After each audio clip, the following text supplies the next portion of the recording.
कधी कधी असं होतं ना, दिवसभर कितीही बिझी असलो तरी रात्री अचानक सगळे विचार डोक्यात येतात. कधी फ्युचरबद्दल विचार येतात की मी कुठं असेल 5 वर्षांनी, मी जे स्वप्न बघते ते खरंच पूर्ण होतील का.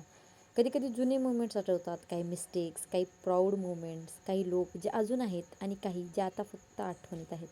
लाईफ खूप सिम्पल आहे असं वाटतं, पण खरं तर ती खूप कॉम्प्लेक्स आहे. आपण स्ट्रॉंग दिसतो, पण कधी कधी आतून हळवे असतो आणि ते ठीक आहे.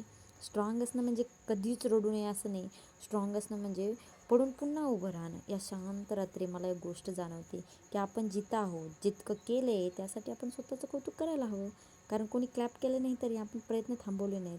आजचा दिवस कदाचित ऑर्डिनरी असेल, पण प्रत्येक ऑर्डिनरी दिवस आपल्याला थोडं थोडं स्ट्रॉंगर बनवत असतो.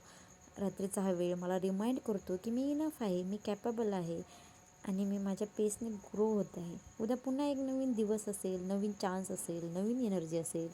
आता फक्त एक डीप ब्रेथ घेते आणि स्वतःला सांगते, everything will fall in to place. Good night, stay calm, stay strong and trust your